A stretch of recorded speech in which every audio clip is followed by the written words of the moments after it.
Express and Tea Party HD for inviting me to speak this evening. I'm here at their request and not to compete with the official Republican remarks. The Tea Party is a dynamic force for good in our national conversation, and it's an honor for me to speak with you.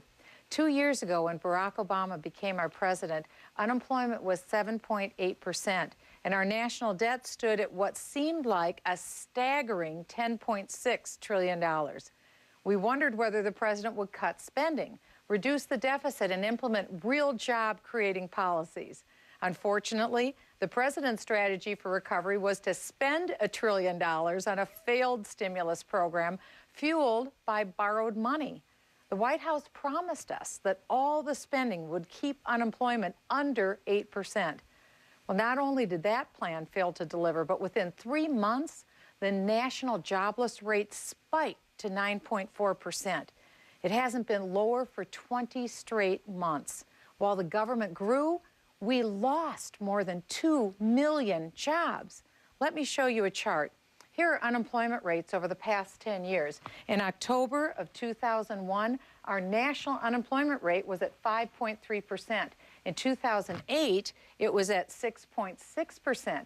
But just 8 months after President Obama promised lower unemployment, that rate spiked to a staggering 10.1%. Today, unemployment is at 9.4% with about 400,000 new claims every week. After the $700 billion bailout, the $1 trillion stimulus, and the massive budget bill with over 9,000 earmarks, many of you implored Washington to please stop spending money that we don't have.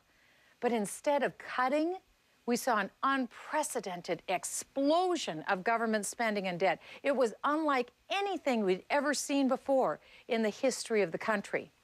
Well, deficits were unacceptably high under President Bush, but they exploded under President Obama's direction, growing the national debt by an astounding $3.1 trillion. Well, what did we buy?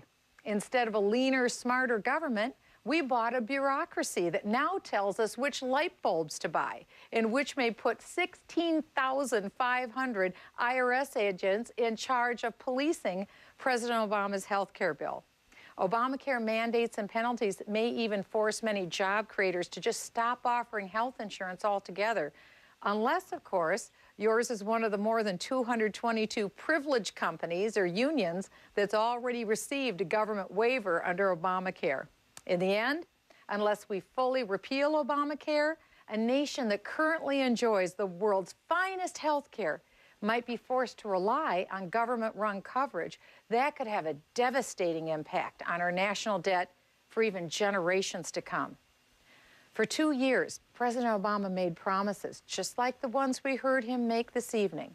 Yet still, we have high unemployment, devalued housing prices, and the cost of gasoline is skyrocketing. Well, here's a few suggestions for fixing our economy. The president could stop the EPA from imposing a job-destroying cap-and-trade system. The president could support a balanced budget amendment. The president could agree to an energy policy that increases American energy production and reduces our dependence on foreign oil. The president could also turn back some of the 132 regulations put in place in the last 2 years, many of which will cost our economy $100 million or more. And the president should repeal Obamacare and support free market solutions like medical malpractice reform and allowing all Americans to buy any health care policy they like anywhere in the United States. We need to start making things again in this country, and we can do that by reducing the tax and regulatory burden on job creators. America will have the highest corporate tax rate in the world. Think about that. Look no further to see why jobs are moving overseas. But thanks to you, there's reason for all of us to have hope that real spending cuts are coming. Because last November, you went to the polls and you voted out the big spending politicians, and you put in their place great men and women with a commitment to follow our Constitution and cut the size of government. I believe that we're in the very early days of a history-making turn in America.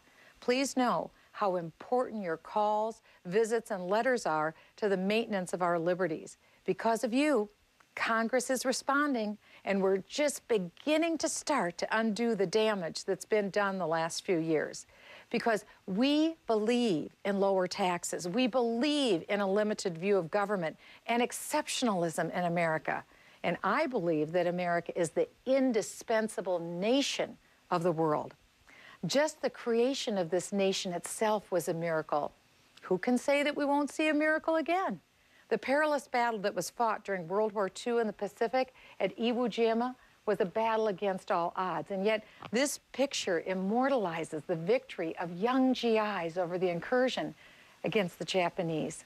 These 6 young men raising the flag came to symbolize all of America coming together to beat back a totalitarian aggressor. Our current debt crisis we face today is different, but we still need all of us to pull together. But we can do this. That's our hope. We will push forward. We will proclaim liberty throughout the land, and we will do so because we, the people, will never give up on this great nation. So God bless you, and God bless the United States of America.